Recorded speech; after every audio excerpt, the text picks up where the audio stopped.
Ravi de vous retrouver, internaute Diaspora bi TV. C'est toujours un plaisir. Ñu ngi ñuy suivre sur nos différentes plateformes digitales muy YouTube, Instagram, Facebook.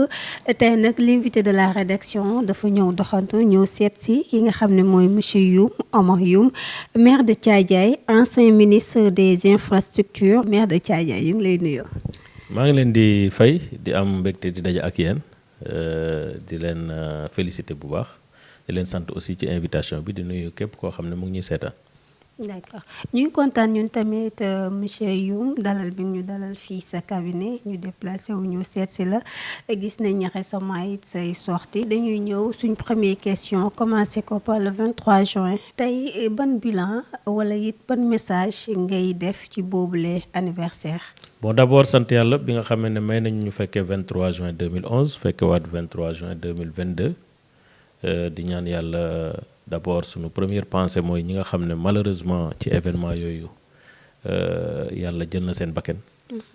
ñu am ci kenn koo xam ne sunu mbokk la sunu xarit sunu dëkkandoo Mamadou Diop ñuy ñaan yàlla mu yeesal yërmande ci moom ak képp koo xam ne loru woon nga ci événement yooyu liñ ci njëkk a jàngat mooy fexe ba nga xam ne loolu bañati am maanaam démocratie nag comme ni ma koy faral di waxee rek du ñàkk muy am ay léeg-léeg ay moment de tension parce que loolu sax mooy wane solidité institution démocratique yi parce que bu amul tension amul événement amul soubresaut kon kenn du xam démocratie bi ndax dëgër na wala dëgërul. Absolument. Donc États-Unis tey bi assaut bi nga xam ne am na ci Capitole amee tey wane na ne démocratie États-Unis démocratie bu dëgër la. bu assaut bi amul woon duñ ko mën a mesurer donc tension ak conflit ci démocratie la war a dafa ànd ak moom dafa consubstantiel à la démocratie parce que démocratie mooy le pouvoir du peuple te peuple nag mënul nekk benn say rek féete fenn day am ñu jaar fi am ñu jaar fële am ñu gëm lii am ñu gëm le contraire am ñu bëgg lii am ñu bëgg le contraire donc loolu mooy indi xiroo ak ŋaayoo bi li ci des nag moo ñu am le sens des responsabilités ba nga xam ne bu tension amee wala conflit am wala ñàkk déggoo am ñu xam ne nag am na ay limites à ne pas franchir limites yooyu nag du kenn ku koy tëral ku dul yoon moom mooy tëral limite te yoon boobu moo fi nekk pour ñëpp yoon boobu ci la Macky Sall jaar pour gagner yoon boobu ci la képp koo xam ne da nga war a falu war a jaar pour jël Sénégal donc yoon boobu nañ ko ñoŋal nañu ko sàmm nañ ko respecter ba nga xam ne wax dëgg yàlla même tension lu mu bari dina am foo xam ne bu fa yëgsee ne dañuy taxaw may saluer aussi le sens des responsabilités des acteurs politiques de 2011 parce que wax dëgg yàlla metti woon na taroon na ci ay semaines ñu am place de l'Obélisque nit ñi di fa nekk Colobane ñi di fa nekk di fa jullee juma ñenn ñi di fa fanaan di tension mais bu conseil constitutionnel yoon génnee décision ay la yowén acteurs politiques yëpp dañu ne comme nag àtte na te lii la àtte donte d'accord ñu ci li mu àtte ñun dañuy dem defi campagne ku yàlla may nga xam ne yàlla may na la ci la Macky Sall demee ñu dem élection 2012 mu nekk deuxième au premier tour yàlla def deuxième tour Sénégal jox ko yëf yi kon lépp nag ci respecter loi lay nekk parce que démocratie dafa am ay normes yooyu faaw ñu koy respecter normes yi nag daf ci bokk ngay respecter institution yi normes yi daf ci bokk ngay respecter loi normes yi dafa ci bokk ngay respecter tëralinu yoon nag benn parfait wul fii yoon nit la ay nit avec seen i imperfection avec seen i ngëm-ngëm avec seen xam-xam bu limité ak seen i ni ñuy gisee donc comme ñoom nag ñoom la fi yàlla teg bu ñu àttee mu neex ñu mu naqariñu dañu war a sàmm ak loolu parce que loolu mooy tax aussi démocratie dëgër démocratie du Macky Sall du Ousmane Sonko du Oumar Youm démocratie ay institution la mun am ay acteurs politiques actifs am ay acteurs de régulation am ay acteurs aussi de décision ku ci nekk fa nga war a nekk nañ la jox sa cër loolu mooy tax démocratie bi gën a mën a dëgër donc jàpp naa ne effectivement bu ñu defee loolu sunu démocratie comme ni ñu ko tàmmee di ko wax ci dëkk yi di ko kañ di ko apprécier ci Afrique ci sous-région bi dafay continuer aussi di joxe le bon exemple. Déjà tension boobu bu ñu xoolee ak décision conseil constitutionnel pour les législatives gis nañ ay politiciens Yewwi Wàllu ñoom ñi nga xam ne décision boobu dañu ko déchiré récemment aussi gis nañ sortie ak manifestation yi ñuy def ak 23 juin 2011 bi passé ak évaluation situation tension bi am ci pays bi est-ce que duñu ragalaat 23 juin amaat fii ci Sénégal. mun na nekk parce que nag mënuñu def di nekk ay gisaane bu xam lan mooy xew wala lan moo dul xew mais dama jàpp ne man su dee ku nekk respecté nga li nga xam ne yoon moom la tëral nga bañ a nekk juge et partie maanaam nekk ci mbir ne lii laa gëm te loolu rek moo war a mën a nekk parce que tamit conseil constitutionnel rendrul benn décision yi mu rend ci affaire contestation électorale bi defe naa lu mu néew mat na 10 décisions ñu bare def ay recours am na ay décisions yoo xam ne dañu jox dëgg Yewwi Askan bi par exemple fii ci Dakar ku nekk xam na ne direction générale des élections dañoo bañoon seen liste bi pour la liste majoritaire au niveau du département de Dakar parce que liste bi dafa dëppoowul ak yoon ci ni ñu waxee ba ñu defee recours c'est le même conseil constitutionnel qui a considéré que recours boobu dafa valable dàq bi ñu dàq liste Yewwi ci biir département de Dakar tëddul ci yoon ñu delloowaat leen seen liste ñu dem ci élection yi même conseil constitutionnel sur la base de la loi qui a été interprétée moom moo ne waa Yewwi Askan bi seen liste titulaire dafa am lu ci yàqu loo xam ne ni loolu moo tax mënuñu dem élection waaye seen liste suppléant baax na même conseil constitutionnel boobu moo wax waa Benno Bokk Yaakaar seen liste titulaire baax na waaye seen liste suppléant dëppoowul ak li nga xam ne loolu la yoon tëral donc seen liste suppléant dañu koy génne ci élection yi même conseil constitutionnel boobu moom moo dàq liste Bougane Gueye Dany ci gëm sa bopp même conseil constitutionnel boobu moo accepté presque liste yeneen yépp ba nga xam ne 8 candidats liste 8 coalitions ñu ngi dem ci compétition yi yoon nag kenn rek la fi amul ñaar amul ñett amul yoonu Benno amul yoonu Yewwi amul yoonu Wallu amul yoonu Aar Sénégal benn yoon moo fi nekk ñu jàng nekk ay magistrats de haut niveau Sénégal di leen fay ñu nekk ay sénégalais kon ñëpp importé wuñu leen jëlee leen Guinée wala Mali ñu ñuy àtte ay sénégalais ñoo ñuy àtte fa ñuy àtte ci yoon lañ ñuy àtte bu ñu àttee ba pare foofu la mbaxana doonee benn kon nag man li ma gëm mooy ba ngay defar sa parti politique da nga tegu ci yoon la yoon sant ne ay charte ne leen fii ngay jaar pour am parti politique da nga fa jaar même yoon boobu administration territoriale moo koy def ba ngay def say liste dafa am yoon fu mu la jaarale ne la fii ngay jaar pour defar say liste ba ngay def say post ci sa page Facebook ak di wax ne ñun yàq nañu parce que ñoo def lii ñoom ñu koy jiiñante seen biir naan kii indi erreur bi kii moo ñàkk indi erreur bi loolu Macky Sall nekku fa waa APR nekku fa administration territoriale nekku fa Sénégal nag dañuy maslant ak dëgg ba mujj gi mu upp ay dayo parce que ku nekk booy wax da ngay waxe ci sa xel ak sa tolluwaay ak sa bëgg-bëgg mais doo wax te yàlla tax loolu nag su amee ci élection organe de régulation yi c'est normal ak y compris le conseil constitutionnel ñu ne lii kat am na ñun nii lañ ko gisee joxe seen décision mais bu ñu joxe seen décision ba pare kan moo war a am sañ-sañ ci Sénégal ne man décision bii nga xam ne ñii nga xam ne ñoom rek lañ fi teg pour ñuy àtte la ñu àtte baaxul man lu ma gëm moom mooy nekk donc loolu man jàpp naa ne c'est un problème de responsabilité c'est un problème de maturité c'est un problème aussi d'acceptation des règles démocratiques football nawetaan bi sax arbitre ya fay ne léegi-léegi ay arbitre amateur lañ du ñu def formation amuñu dara waaye bu ñu tuddee coup franc wala penalty dañ naan coup franc penalty yi ñu football ko donc football nga xam ne moo gën a moyen extraordinaire pour mën ko yorum réew mais gis nga ne dañuy tirer ay kii yoo xam ne dañ naan lii jaaduwul wala la jaaduwul la ñu jox ay décision mais bu ko defee ña war a décider bu ñu décider ba pare nag ña ca des dañ ciy topp loolu laa gëm ne aussi moo war a tax démocratie dëgër parce que démocratie du dëgër mukk bu dee les acteurs de la démocratie ne respectent pas les normes démocratiques or normes démocratiques li ci gën a am solo mooy respecter la loi et les institutions et les décisions de justice rendues par les institutions compétentes. D'accord yoon boobu dinañ ci gën a yaatal parce que dañu nekk période pré-campagne pour que Sénégal ñu bañ ñoo fëgg suñ ndigg tey monsieur le ministre gis nañu aussi démocratie boobu tax na lii di concert de casserole ñu daal di ko def fii ci Sénégal ci àllarba bi yow concert boobu nan nga ko dundee. tagg yi yegsi na ba sa localité wala. bon amu fa boobu intensité nag bi ñuy wax c'est-à-dire que am na peut-être ñetti kër juróomi kër yoo xam ne nii waaw tëgg nañ c'est normal parce que dëkk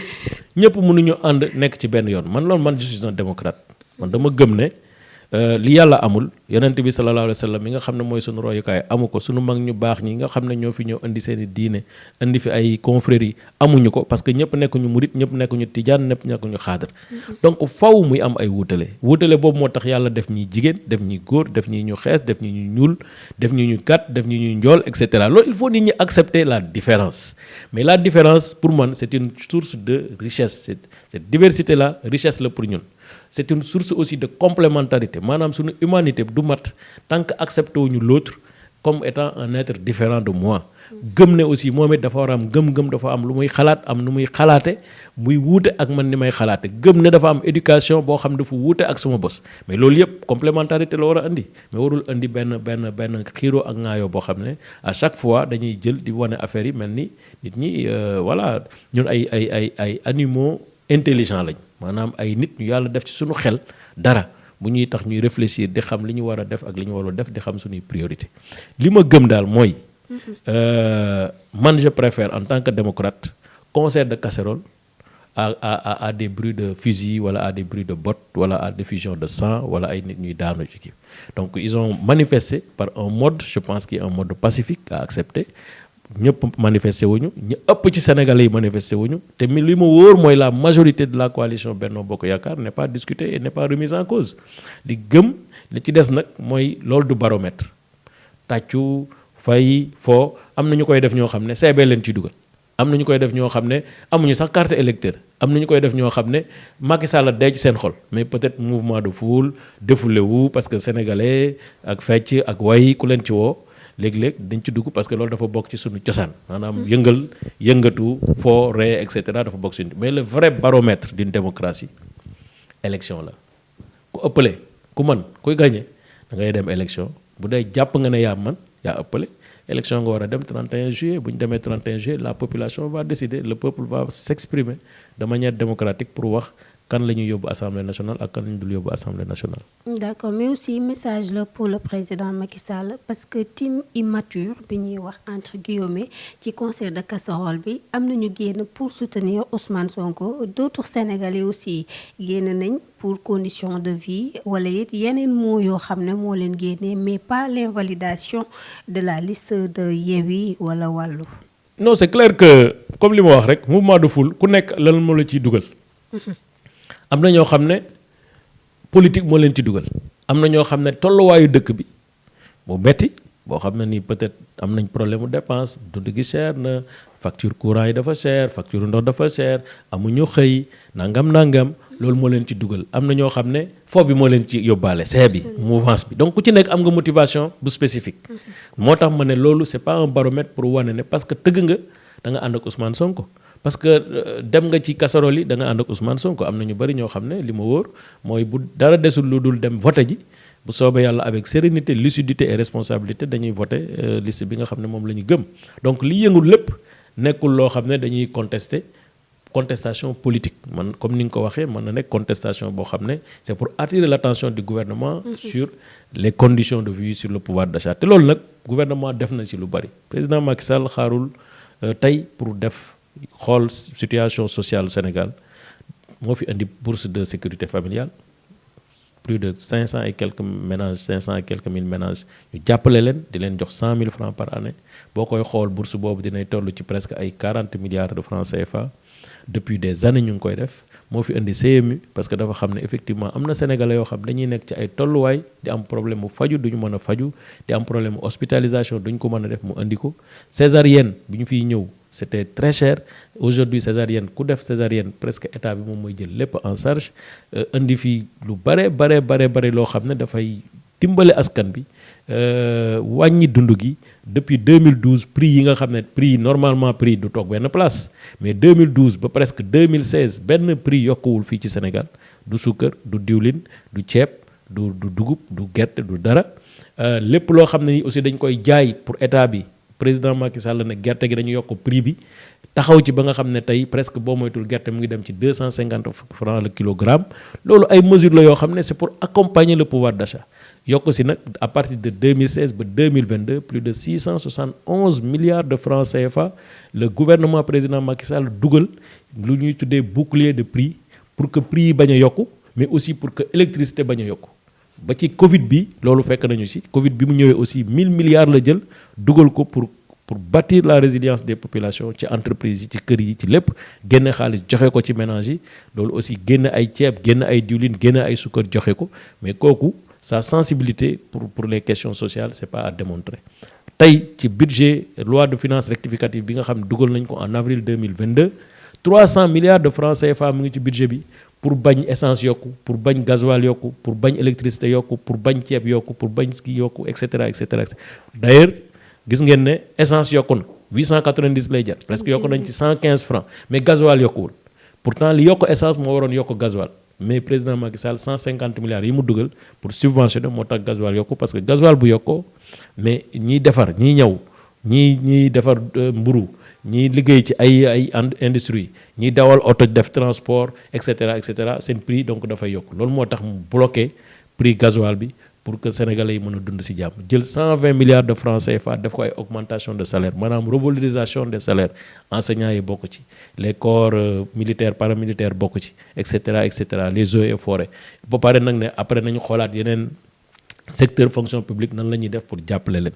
loolu mooy liggéey bi c'est-à-dire crise nag su amee dañu war a xool crise boobu lan mooy ci responsabilité gouvernement ak Sénégal crise boobu li ko indi mooy Covid bi d'abord ñu toog ñetti at yoo xam ne dëkk bi yëpp gis nañ la ñuy dund épargné wul benn pays épargné wul benn population ku dem France dem Italie dem Espagne dem États-Unis dem Chine di nga xam ne crise boobu bàyyiwul kenn ñuy génn ci crise boobu beneen crise ñëwaat mooy la guerre entre l'Ukraine et la Russie nga xam ne tey lépp loo xam ne ay produits alimentaires nit ñaa ngi koy jooy secrétaire général des Nations Unies moom moo ne soo moytu dina am catastrophe humanitaire dina am crise alimentaire boo xam ne musul am ci monde bi te loolu ñëpp ñu ngi koy commencé di ko dund loolu moo indi mais prix yi di yokku donc nit nag bu ñu nekkee ci dëkk mu am crise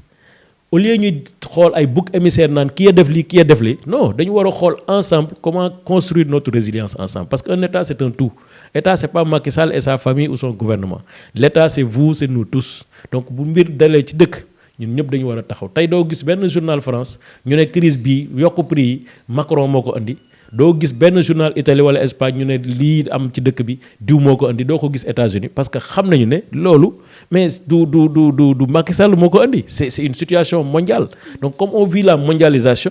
ñu am ay marchés mondiaux parce que produit yëpp foofu lay jaar mais bu ko defee bu amee benn crise mu am benn manquement nit ñi di guerre ñi téye seen stock bañ ko génne ñi am bateau yoo xam ne ñu ngi bëgg a war a génn waruñu génn et cetera dafay indi ay problème tey Allemagne ñu ngi am ay problème ci affaire gaz parce que simplement la Russie a bloqué les livraisons de gaz loolu bu amee ci Allemagne ñi doon liggéey ak moom day am répercussion ñi liggéey ak États-Unis dañuy am répercussion et cetera parce que c'est un marché ouvert donc lu am fii rek day am impact fële donc li am nag Ukraine ak Russie moom moo indi le fait que fi mu ne tey essence yokku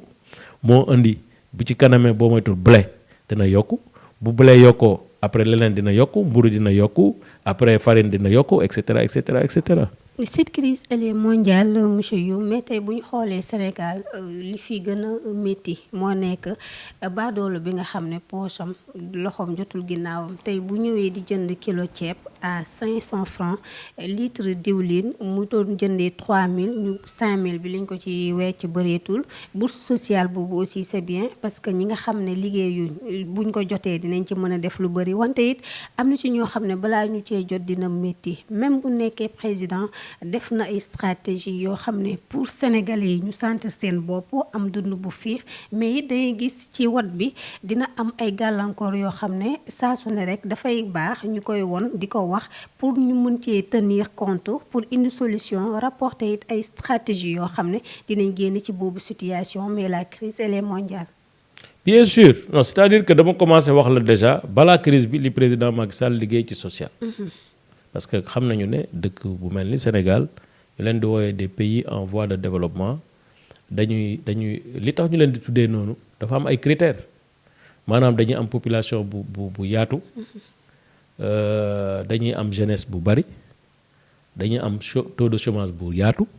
di koy indi aussi parce que c'est des pays qui ne sont pas très productifs dañuy soxla lu bari loo xam dañ koy jéggaane ba pare beneen critère bi ci am solo mooy dañuy nekk dëkk yoo xam ne mënuñu satisfaire entièrement les besoins de leur population loolu mooy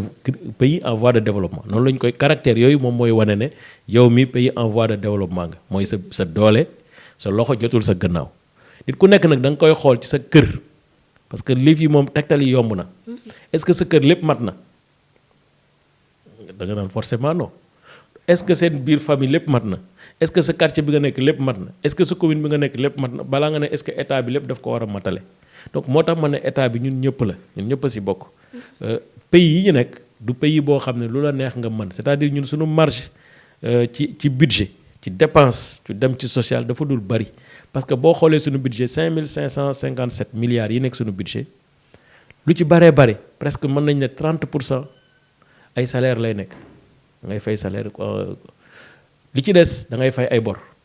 parce que li ngay leb léeg-léeg parce que sa doole jotul sa gannaaw donc pour nga def sa fin de mois il faut nga dem lebi pour mën a fay sa location par exemple lu dëgg et cetera donc loolu moo tax effectivement dafay am ay manque yu baree bari yu waroon am di nga def école di nga dem santé di nga def ay leneen di nga defar ay tali di nga defar ay stade di nga def parce que lépp aussi ay besoin la en même temps donc budget bi booy xool dépenses yi ngay xam nga na nga koy def ci ay dépenses d'investissement mooy ëpp fuuf ay dépenses yi ngay def ci affaire sociale mais loolu jàpp naa ne un plan Sénégal émergent bi nga xam président Macky Sall andi na ko suñu continuer di ko mettre en œuvre comme ni mu ko doon defee d'abord avant la crise le plan a montré sa performance parce que avant la crise on était déjà sur une trajectoire de croissance de 6% en moyenne de 5% alors que Sénégal de 2000 à 2012 la moyenne de croissance n'a pas dépassé 2%. Donc nous avons une moyenne de croissance en un mandat de 5%. Ça veut dire qu'on était sur la bonne voie. On projetait d'avoir une croissance à 7%. Malheureusement, les phénomènes de crise fidière ont les ambitions de croissance du Sénégal. Parce que ça nous a rattrapé. Mais ce qui est sûr, c'est que si nous continuons de faire plan de ligue, on est avec dal, on est avec sérénité, on est avec confiance. Ce qui est sûr, c'est Sénégal, Inch'Allah, fii ak horizon 2035 ni ko président Macky Sall waxee Sénégal dafay nekk un pays émergent à partir de ce moment on aura moins de chômeurs on aura moins de pauvres on aura plus d'action dans le social on aura plus d'investissement on aura plus aussi d'investisseurs étrangers qui vont venir accompagner l'État du Sénégal dans son ambition d'émergence. D'accord internet Diaspora bi TV ma rappelé ne tey dañu seet si Oumar Youm mu nekk maire de Thiadiaye nekk it ancien ministre des infrastructures des transports terrestres et du désenclavement monsieur Youm ñu ngi ci deuxième partie interview bi tey nan nga gisee arrestation ñi nga xam ne dañ doon manifestation déjà interdite yoon teg leen loxo ba fi mu toll nii ñu ngi nekk sous mandat de dépôt ñu wax leen a jugé. Il y a deux catégories de personnes. Je pense que ils ont tenté de participer à une manifestation interdite. Les acteurs politiques, Khamlen, Tekefal, Mam Diarra, Ahmed Aïdara, vraiment, les politiciens. Donc, nous, le traitement n'est pas de les mettre en prison, de judiciariser ces dossiers, de condamner sur une tentative de participation à une manifestation interdite. Bon, pour moi, vraiment, il faut épargner l'appareil judiciaire de procès politiques. Parce qu'après, c'est la pression, c'est une perte de temps pour les magistrats et ce n'est pas des délinquants de droit commun. Pour moi, juger que de poursuivre. Bon, l'essentiel, c'est qu'on les a empêchés de faire la manifestation. Et puis bon, on classe le dossier. Par contre, il y a une deuxième catégorie de manifestants qui ont fait un signe, ay mbir yo xamné mën na yëngal dëkk. Ñooñu manifestation taxu leen woon a jóg manifestation pacifique taxu leen woon a jóg. Ñooñu leneen moo leen taxoon a jóg mooy yàq sàcc rey nit indi fitna xeex ak policier jam leen wala et cetera te dañu armé am ay affaires yoo xam ne police fekk na leen ci ñoom ci d'après ni ma déggee parce que aussi nit ku nekk da ngay wax li nga xam ne moom nga xam bon loolu war nañ ko xool parce que ñooñu c'est vraiment les fossoyeurs de notre démocratie violence taxu ko jóg yàq taxu ko jóg sàcc taxu ko jóg démocratie defar moo ko tax a jóg donc ku xamul lan mooy démocratie ba nar a indi ay fitna ci Sénégal indi ay fitna ci réew mi ñooñu dañ leen war a àtte de la manière la plus ferme ñu situer les responsabilités ku ci def loo xam ne waroo ko def ñu teg la yoon mais ñi nga xam ne ay loxoy kese lañu yoroon génn pour dem ci manifestation seen loxo ak seen làmmiñ lañu yor ak seen tànk ñooñu aussi dañ leen war a xool ne justice bi daal am na beneen liggéey bu mu war a def que nekk di juger ñooñu parce que bon pour man l'essentiel c'est que empêcher nañ leen ñu def seen manifestation li ci des nag il faut beaucoup de sérénité beaucoup d'appréciation d'opportunité pour pouvoir dépasser ça mais ñi nga xam ne nag fekk nañ ci ñoom ay armes fekk ci ñoom ay matuwaay fekk ci ñoom ay kalachnikov fekk ci ñoom ay li ñuy wax bombe yooyu nga xam ne nga koy def ci bouteille di ko sànni pour yàq di attaquer ay Sénélec et cetera ñooñu dañ leen war a atte parce que ñooñu quand même c'est très dangereux que ñu leen di bàyyi suba ñu defaat leneen loo xam ne ñun ñëpp dinañ ko regretter. D'accord. Quel message à ces jeunes et à ces étudiants qui nga xam ne manifestation bu amee rek dañu nekk ci mbedd mi. En tout cas suñ ko mënee moytu moo gën man nous tous on a été étudiants nag léeg-léeg comme ni ma ko waxee rek yëngu-yëngal day nekk ci sunu deret parce que bon ay xale lañu aussi on a été jeunes on a été à l'université xam nañu ne souvent bëgg a génn bëgg a déconner bëgg a kii chahuter un peu kooku ci sunu ADN la bokk en tant qu'étudiant. Mais il faut savoir s'arrêter ñu xam ne la priorité elle est ailleurs bon boo ci nekkee nag bu ñu lay wax da ngay jàpp ne dañ lay wax leneen mais li ma gëm mooy ñun jaar nañ ci te xam nañ ne amul njariñ risques yi ci nekk dafa bëri nga génn dajeek policier sa yaay daf la yóbbu ak sa papa dañ la yóbbu université pour nga génn fa am diplôme te léegi da ngay génn sa am diplôme taxaw doo mën a def à plus forte raison ñi nga xam ne amaguñu diplôme étudiant sa mission c'est d'étudier bu ñu waree kaas nag seen i mbir seen condition matérielle de travail seen condition sociale war nañ kaas war nañ grève war nañ ko def ba nga xam ne ñu nekk dans de meilleures conditions te loolu aussi am nañ ci partenaire bu tudd Macky Sall te wane na ko tey université dañu waroon yokk peut-être sax bon yi nga xam ne moom la ñuy am président wàññi ko bu njëkk ticket yi 150 francs presque léegi ticket yi c'est à 75 francs yokkal leen seen bourse presque beaucoup de gens ont des bourses ñi amul bourse am nañu aide defaraat confort université boo demee kudd di nga gis diñ fa liggéey pour améliorer le cadre de vie yokk campus yi yokk capacité d'hébergement et cetera donc un vrai partenaire de l'école de l'université c'est le président Macky Sall donc il faut peut-être éviter rek de se faire manipuler par des gens qui ne sont soucieux que de leur image de leur destin et de leur ambition donc étudiant aussi c'est un homme réfléchi parce que adulte la pour nga nekk étudiant il faut nga am 18 ans 19 ans 20 ans 21 ans donc c'est des intellectuels donc war nañ mën a xool aussi est-ce que le pays a besoin d'être dans cette dynamique d'arrêt de régression de saaga de xuloo et puis ñu leen di utiliser ñoo xam parce que am na ñoo xam dañ leen di utiliser rek à leur fin personnelle mais waxu étudiant ak seen carrière ak seen avenir intéressé wu leen or je pense que ñoom li ñu war a njëkk a xool mooy seen études yi xool ne dañu war a relever les défis de leurs parents ñëw teel a am liggéey teel a jàng teel a génn ci yëf yi nga xam ne daal vraiment pour man étudiant sénégalais war na ko jombale boppam ba nga xam ne fu ñu la fëkk rek yóbbu la quoi nga dugg ci ay affaire def say déconnance ñu utiliser sa doole ak sa nombre alors qu'en réalité ci seen combat yow tu es le cadet de leurs soucis. D'accord, justement ci étudiants yooyu pensez-vous que nervi entre guillemets am na place am ci université ndaxte récemment it gis nañ benn journaliste boo xam ne nee na nervi moo ko agressé fee ca UCAD. non kooku moom wax dëgg yàlla c'est pas normal c'est-à-dire étudiant d'abord c'est un homme non violent waaw parce que li ma gëm mooy mënoo jàng am xam-xam nekk un homme instruit xam nit dayoom ak àqam ak place bi nga ko war a teg te yonent bi ak yàlla ci sunu bi nga xam ne moo ñu sàkk moo ñu ne nit man maa ko jël def ko un être privilégié parmi mes créations ngay nekk di xeex ak nit di ko attaquer di agresser nit ki daal man pour man sa xam-xam ak sa capacité de persuasion lu mu la mayul doole ak fitna waru la ko mën a may donc lépp war nañ ko mën a toog waxtaane ko entre humains ba nga xam ne vraiment ay violence ay saaga ay nangam yooyu nga xam ne ça dégrade l'individu loolu war nañ ko génne ci espace yëpp à plus forte raison les espaces de réflexion les espaces de débat les espaces de connaissance et de savoir te loolu université def ci bokk. Avant dernière question ñu changer sujet gis nañ ne Sadio Mané changé na club bokkoon nga ci Sénégalais yi bëggoon mu quitter Liverpool. bon a priori man awma ci bon déjà je suis très content parce que man Bayern moo nekk suma équipe bi nga xam ne ci Europe moom lay supporter donc je suis content d'avoir Sadio Mané dans l'équipe de Bayern mais man li ma gëm daal mooy na nekk foo xam ne dafay am jàmm dafay épanouir dafay nekk dans le bonheur parce que Sadio Mané quand même mérité na nekk ci loolu. C'est un joueur exceptionnel avec un talent exceptionnel et un cœur d'or.